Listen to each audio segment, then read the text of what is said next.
모습 너무 아름답습니다. 십계명으로 우리 신앙 고백하고 말씀 듣도록 하겠습니다. 하나님이 이 모든 말씀으로 말씀하여 이르시되 나는 너를 애굽 땅 종되었던 집에서 인도하여 낸 내 하나님 여호와니라. 첫째는 너는 나 외에는 다른 신들을 내게 두지 말라. 우리 학생들 몇 학년이 잘하는지 저는 볼게요. 둘째는 그를 위하여 새 형상을 만들지 말고 또 위로 하늘에 있는 것이나 아래로 땅에 있는 것이나 땅 아래를 토기에 있는 것에 어떤 형상도 만들지 말며 그것들에게 절하지 말며 그것들을 섬기지 말라.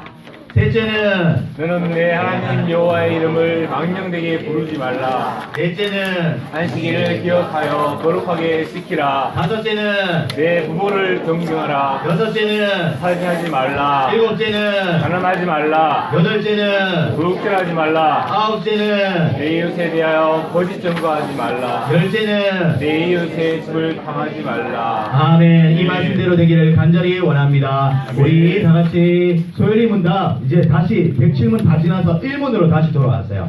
전도사님이 제 1문을 여러분들한테 질문하면 답을 해주세요. 소요리 문답 제 1문 사람의 최고의 목적이 무엇인가요? 시작. 하나님의 최고의 목적은 하나님을 영원롭게 하고 영원토록 그를 즐거워하는 것입니다. 자, 전도사님이 짧게 말씀 전하겠습니다. 소요리 문답 1문은 인간의 존재 이유에 대해서 말씀을 하세요. 말을 하고 있어요. 인간은 하나님의 형상대로 만들어져서 하나님을 중심으로 살아가게 되어 있었어요, 원래. 그러나 죄를 범한 이후에 인간은 하나님께서 얼마나 영화로우시며 위대하신가에 대해서 생각하는 대신에 자기 자신에 대해서만 생각하기 시작했답니다. 그리고 자기 자신을 영화롭게 하고 자기 자신을 즐거워하기 시작했어요. 여기서 중요한 것은 영화롭게 함과 즐거워함의 순서입니다. 하나님을 먼저 영화롭게 하고 하나님을 먼저 즐거워할 수 있어야 되는데 우리는 인간을 자기가 먼저 하나님보다 먼저 사랑하기 시작했어요. 그뿐만 아니라 오늘 이 말씀 그대로 보면 여러분 사람의 최고의 목적은 하나님을 영화롭게 하고 또 그분을 영원토록 즐거워하는 것이죠. 그런데 사람은 하나님을 섬긴다 해놓고도 어떻게 하냐면 하나님을 즐거워하는 것을 영화롭게 하는 것보다 먼저 가지고 오는 사람들이 있어요. 그래서 하나님을 즐기면서 자기의 유익을 취하는 사람들이 있어요. 그래서 가장 먼저 하나님을 영화롭게 하는 것이 먼저 나온 다음에 영원토록 그를 즐거워하는 것이 다음에 나와야지만 우리가 하나님을 바르게 알고 그분을 섬길 수가 있습니다. 그런데 우리가 하나님을 영화롭게 할 수 있을까요? 여러분 우리가 하나님을 영화롭게 할 수 있을까요? 어떤 피조물도 그분 하나님의 영광에 덧붙여서 그분을 더 큰 영광의 존재로 만들 수는 없습니다. 이미 하나님은 영화로우시며 위대하시기 때문입니다. 하나님을 영화롭게 한다는 말의 의미는 뭐냐면 하나님의 영광을 반사하는 걸 말해요. 뭐 한다고?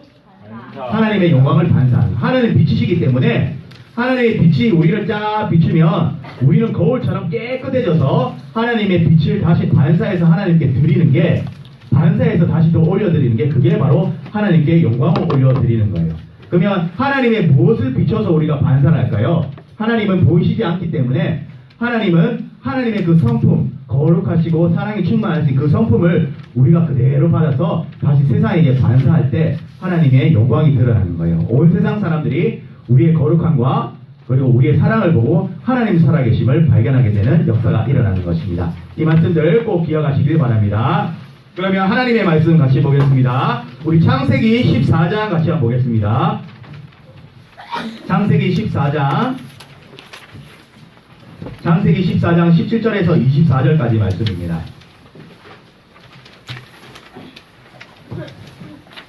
창세기 14장 17절에서 24절까지 말씀. 여러분 성경책 이제 다 펴야 됩니다. 성경책을 다 펴고 딱 찾아서 옆에 사람 보지 말고 혹시 자기가 성경책 안 들고 왔으면 옆에 사람 같이 보면서 그렇지만 자기가 딱 자기 성경책 딱 펴고 구약 성경책 17페이지 아직 자기 손 위에 자기 성경책이 없는 사람 다음 줄 꼭 들고 옵시다. 14장 17절에서 24절까지 말씀 전도사님이 한 절 읽고 여러분들 한 절 읽는 교독하도록 하겠습니다.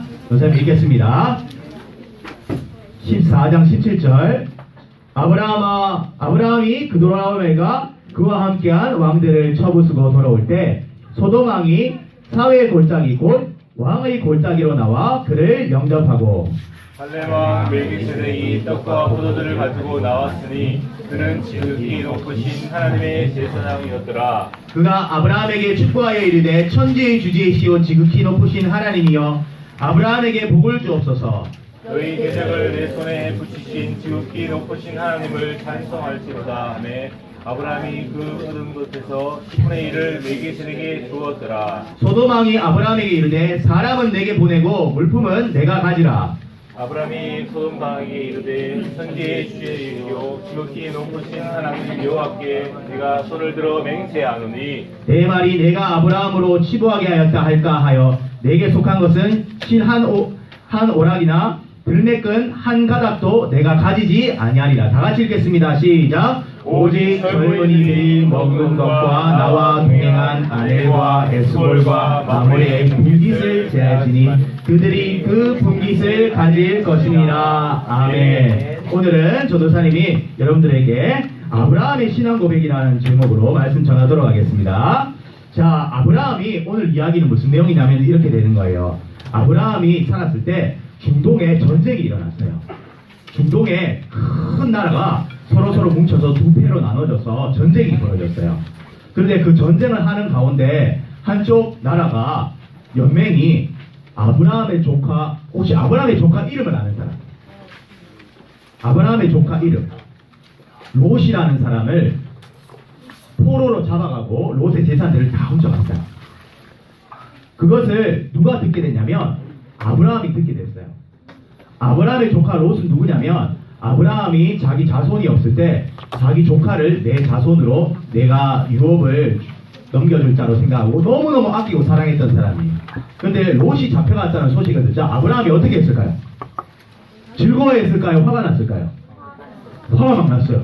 아니 내 조카 내 생명과 같은 롯을 잡아갔다고? 하면서 아브라함이 318명을 이끌고 그 전쟁에 확 뛰어들어서 우리 롯을 잡아간 그 연맹 국가들을 다 쳐부셔서 혼자 318명 다 쳐부시고 돌아왔어요. 그런데 돌아오는 와중에 2명의 왕을 만났어요. 오늘 본문을 보면 2명의 왕의 이름이 나오는데 누군지 아는 사람? 소돔 왕이라는 한 사람하고 살렘 왕 멜기세덱이라는 한 사람이 등장해요. 이 2명의 왕을 만나게 돼요. 자, 여러분 전쟁을 하고 와서 이겨서 오면 기세가 등등할까 아니면 풀이 확 죽어 있을까? 맞죠? 기세 등등하죠. 여러분들도 반에서 내가 싸움 제일 잘한다 하면 기세 등등하죠. 맞죠? 기세 등등한 친구가 있었어요. 그게 누구냐? 아브라함이에요. 그러니까 아브라함이 전쟁에서 이기고 돌아오면 어떤 일을 왕 2명이 나와서 보통 어떻게 이야기해야 되겠어요? 어휴 아브라함 당신 한 일을 보니까 너무 무섭다. 진짜 대단하다. 이렇게 말해야 될 건데 오늘 보면 살레망이라는 사람이 나와서 환영사를 해주는데 좀 독특한 환영사를 해줘요. 여러분들 예를 들면 우리나라가 저기 중동 지역에 우리나라 군인이 파병돼서 거기서 혹시 전쟁을 하거나 거기서 어떤 임무를 다 수행하고 국가로 이렇게 돌아오면 대통령이 직접 비행기 타고 내려오는 그 군인들을 맞이해요. 그래서 환영사를 해줘요. 그 치사문이라고 해요. 우리 군인들 몇 년 동안 어디에 주둔하면서 열심히 그 임무를 행했구나. 너희들에게 정말 크게 수고했기에 내가 상을 베풀고 격려하노라 하면서 환영사를 이렇게 해요. 그들을 격려하고 그들의 업적들을 높여주고 이렇게 해야 돼요. 그런데 오늘 보니까 이상한 일이 벌어져요. 뭐냐면 살렘 왕 멜기세덱이 딱 나와가지고 아브라함 당신 정말 대단합니다 이렇게 이야기하는 게 아니라 아브라함 당신이 전쟁에 이기고 살아온 것은 하나님이 당신을 지켜주신 것이고 하나님이 그 전쟁으로부터 당신을 살려내 보내주신 것이다. 천지의 주제이신 하나님을 경외하라 이렇게 말을 해요. 이렇게 들으면 여러분 전쟁에서 이기고 돌아온 아브라함이 어떻게 될까요? 좀 뭔가 뻥칠 거예요. 내가 전쟁에서 이기고 돌아왔는데 나를 높여주는 게 아니라 하나님이라는 분을 높여? 그게 무슨 일이야? 봤더니 멜기세덱이라는 사람은 바로 하나님을 알고 아브라함에게 너가 세상에서 승리하고 돌아올 때 너가 세상에서 이겼을 때 승리하고 네 힘으로 이겼다 할지라도 천지의 주제이신 하나님을 항상 기억해야 된다. 그러므로 이 시절에 보시면 붙이다라는 단어가 있어요. 붙였다. 그 이방 민족들을 다른 왕들을 네 손에 붙였다 이런 말이 있는데 이 말의 뜻이 원래 뜻이 뭐냐면 방패가 되어주다. 누가? 하나님이 네 방패가 되어주시고 또 보호하고 구출하다는 뜻이 있어요. 히브리어의 원래 뜻이. 하나님이 너를 보호의 방패가 되어 도와주셨고 너를 그 싸움 중에 살아서 살려서 이렇게 니까지 오게 하신 거다. 너는 천지주제이신 하나님을 기억해야 돼. 이렇게 말을 하자 아브라함이 거기에 크게 하나님의 감동을 느끼고 거기에서 하나님을 경배하기 시작합니다. 그러면서 아브라함이 무엇을 드렸냐면 무엇을 드렸을까요? 기도? 찬양? 찬양도 드리고 기도했을 거예요. 자, 뭘 드렸냐면 다름 아니라 자기의 재산의 10분의 1을 하나님께 드려요. 이게 바로 11조라는 거예요. 11조. 그런데 이 10분의 1이라는 말을 여러분 잘 알았으면 좋겠어요. 10분의 1은 10개 중에 1개를 드리는 게 10분의 1이 아니에요. 11조라는 아브라함이 드린 11조의 의미는 뭐냐면 여러분들 예를 들어보자. 10개 중에 1개를 드린 게 10개 중에 1개를 드렸다. 이런 수학적인 이야기가 아니라 여러분 히브리인들, 이 유대인들에게는 수학에도 철학이 있어요. 수학에도 그들의 세계관이 들어있었어요. 뭐냐면 가장 첫 것 또는 하나를 드리는 것은 전체를 드리는 것의 대표라고 말하는 거예요. 여러분 예를 들면 여러분 반에 1반부터 10반까지 있는데 운동회를 했는데 5반이 1등을 했어. 5반이 1등을 딱 하면 교장선생님 딱 나와서 5반에게 상을 딱 줄 때 5반 전체에게 상을 다 주는 게 아니라 5반 반장 나와 이렇게 해요. 그럼 반장이 한 명이 딱 나와서 상장을 딱 받죠. 맞죠? 그런 거 봤죠? 그러면 5반 반장 한 사람이 받았는데 사실은 반장이 받은 거예요? 그 반 전체가 받은 거예요? 그래, 전체가 받은 거예요. 그 한 사람이 전체를 대표하는 거예요. 그처럼 10개 중에 1개 드렸다는 건 10개 중에 하나만 드린 게 아니라 10개 전부를 대표해서 하나를 드리는 거예요. 그래서 우리가 11조를 드릴 때 이런 마음을 가지면 안 돼요. 1개 하나님께 드리고 9개는 내 거. 이렇게 하면 안 돼요. 바로 10개 모든 것이 다 하나님 것이다. 천지 하늘과 땅의 주관자가 하나님이시니까 이 모든 것도 하나님 것이구나 라고 아브라함이 신앙 고백으로 하나님께 딱 드렸어요. 그런데 그때 한 명의 왕이 또 등장해요. 누구 왕이 등장했을까요? 소돔왕. 소돔왕은 뭐라고 말하냐면 이렇게 말해요. 야 아브라함아, 네가 세상에서 승리하고 네가 전쟁에서 이기고 돌아왔으니까 네 거는 네가 가져. 그러나 그쪽에 포로로 잡은 백성들 다 원래 우리 백성이야. 그러니까 우리가 나한테 돌려줘. 네가 잘한 건 네가 가지면 돼. 이렇게 말을 했어요. 여러분들 여기서 알아야 될 게 있어요. 뭐냐면 여러분 우리가 세상에서 승리하고 세상에서 높아졌을 때 여러분이 많은 부교함과 풍요로움을 누릴 수 있어요. 그때 세상에서 2명의 권력자가 나올 거예요. 오늘 2명의 왕이 나왔듯이 2명의 권력자가 여러분들에게 속삭일 거예요. 한 명은 이렇게 말할 거예요. 누구야? 네가 이 땅에서 풍요로워지고 높아진 것은 다 하나님의 뜻이고 하나님이 그렇게 만들어주신 거란다. 그러니 넌 절대 하나님을 잊지 말고 네가 가진 모든 것들이 하나님 것이라는 걸 절대 잊어서는 안 되느니라. 너는 예배에 잘 나오고 하나님을 항상 경배하고 네가 가진 모든 것들이 하나님 것인 것을 항상 고백해야 되느니라 라고 말하는 한 명의 왕의 음성이 들릴 거고 또 한 명의 왕의 음성이 들릴 거예요. 무슨 왕의 음성이 들리냐면 누구야? 네가 열심히 살았으니까 그게 다 네 거야. 그러니까 네 멋대로 살아도 돼. 네가 가진 걸로 네가 하고 싶은 대로 멋대로 살아. 네 가진 능력이잖아. 네 힘으로 네가 사는 거야. 그러니까 네가 공부 열심히 해서 네가 좋은 사람이 돼서 멋진 사람이 돼서 네 앞가림 네가 하고 멋지게 살아야 돼. 알겠지? 아무튼 이렇게 말하는 사람이 있을 거예요. 이 두 음성이 들려올 거예요.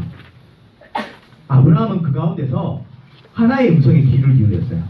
다름 아닌 멜기세덱, 살렘왕 멜기세덱의 음성을 듣고 거기 하나님의 살아계심을 발견했어요. 여러분 이 멜기세덱은 누구냐면 히브리서 우리 PPT 한번 볼까요? 히브리서 7장 11절에 보면 누굴 말하냐면 이렇게 말해요. 이 멜기세덱은 살렘왕이요 지극히 높으신 하나님의 제사장이라. 여러 왕을 쳐서 죽이고 돌아오는 아브라함을 만나 복을 빈 자라. 아브라함이 모든 것의 10분의 1을 그에게 나누어 주리라. 그 이름을 해석하면 먼저는 의의 왕이요 그 다음은 살렘왕이니 곧 평강의 왕이요 아버지도 없고 어머니도 없고 족보도 없고 시작한 날도 없고 생명의 끝도 없어 하나님의 아들과 닮아 항상 제사장으로 있느냐. 여러분 이 멜기세덱은 누구를 상징하냐면 그 이름 자체의 뜻도 평화의 왕, 평강의 왕, 의의 왕이에요.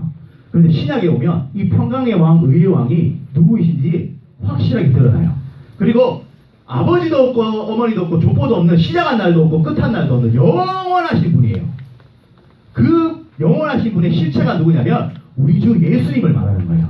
우리 예수님은 우리의 영원한 대제사장이에요. 그래서 우리가 앞으로 한 왕의 음성을 들어야 돼요. 누구 왕의 음성을 듣냐? 다름 아니라 예수 그리스도를 왕후의 음성으로 듣고 그분이 하신 말씀을 듣고 그분께 11조를 드리는 우리의 삶의 모든 것을 그분께 고백하는 삶이 이어져야 돼요. 그런데 또 한 명의 왕은 누구냐면 소동왕 같이 세상왕 누구냐면 세상에도 왕이 있대요. 바로 사단과 같은 세상의 왕이 우리에게 너는 세상에서 살 때 하나님을 모르고 네가 번 것으로 네가 마음껏 살아도 돼 라고 말하는 음성이 또 들릴 거예요. 근데 우리는 항상 조심해야 돼요. 이 아브라함의 신앙을 배워야 돼요. 그러면 우리가 이렇게 생각할 수 있어요. 어떤 사람들이 11조를 많이 공부하다 보니까 야 말라기라는 책이 있다. 여러분 말라기라는 책 알고 있어요? 네. 말라기라는 책 알고 있어요. 호산이가 예라고 말했어요. 말라기라는 책은 구약의 맨 마지막 책이에요. 맨 마지막 책에 11조의 이야기가 나와요. 그런데 그 11조를 딱 읽고 많은 사람들이 11조를 오해를 해요. 한번 볼까요? 말라기라는 책 볼까? 다음 장 넘겨주시면 11조 이야기가 나와요. 찾았어요. 누가 찾았어요? 말라기 찾았어요. 우리 PPT 말라기 안 나오나요? 11조 우리 찾은 친구 있나요? 말라기 나왔어요. 말라기 3장 10절에 보면 이런 말씀이 나와요. 우리 한번 큰 소리를 같이 한번 읽어볼까요? 시작! 만군의 여호와가 이르노라 너희의 온전한 11조를 참고해드려 나의 집에 양식이 있게 하고 그것으로 나를 시험하여 내가 하늘의 문을 열고 너희에게 복을 쌓을 곳이 없도록 붙지 아니하나 보라. 야 11조가 어떤 사람은 이 구절을 읽고 야 하나님 복 주려고 우리한테 10분의 1을 가져가신 거다. 이거 원래 하나님 건데 10분의 1을 갖고 가고서 우리가 10분의 1만 드리면 하나님이 많은 복을 주신다고 이렇게 약속이 됐어. 야 그러니까 이제부터 11조 열심히 드려야 되겠다. 이렇게 생각하는 사람이 있어요.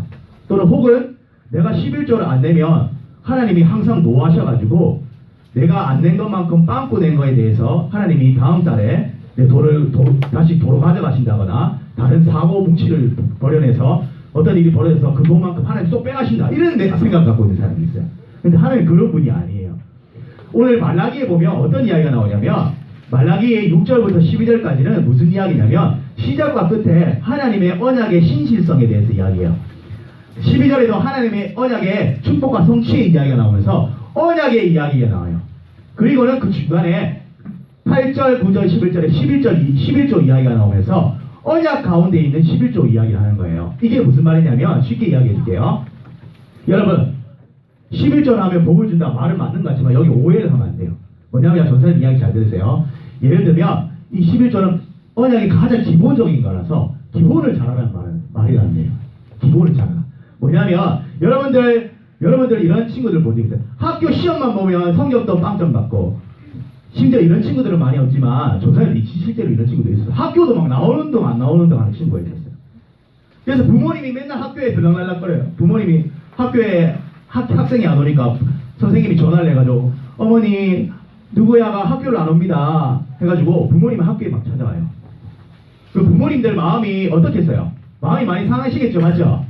근데 그 부모님 앞에 이런 친구가 있어요. 그 친구가 학교도 안 나오는 그 친구가 자기 어머니한테 엄마 나 용돈 좀 주세요 이러는 거예요.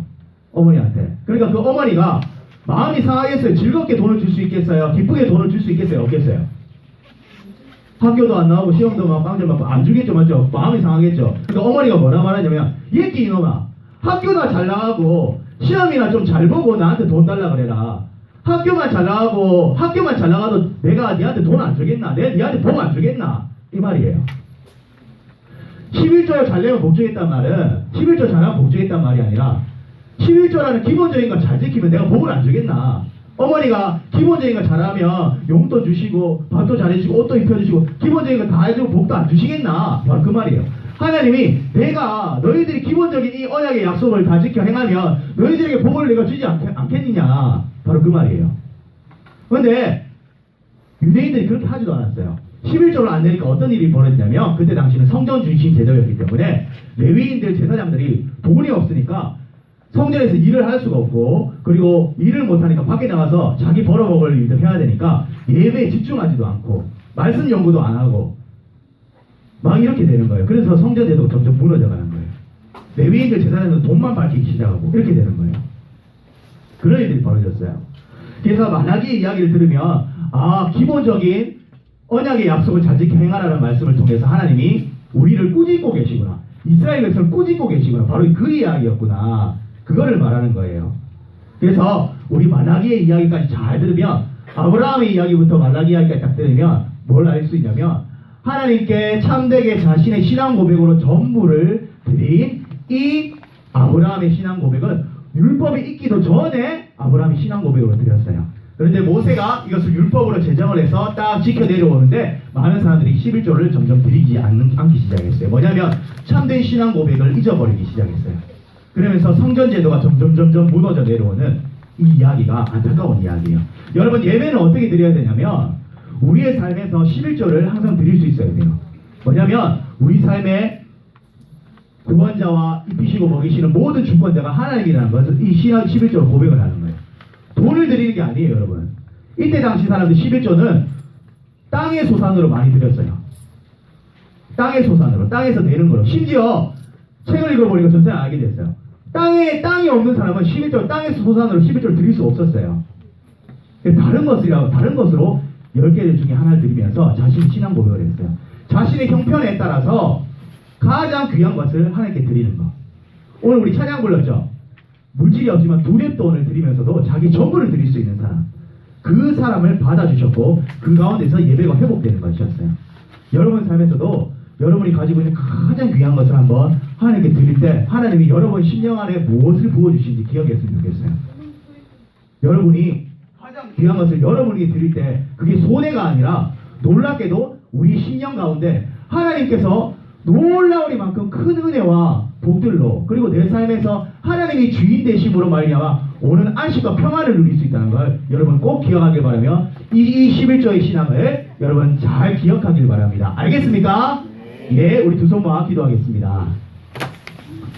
하나님 아버지 감사합니다. 주님, 이 11조는 우리가 이 땅에 우리 힘으로 살아가는 것이 아니라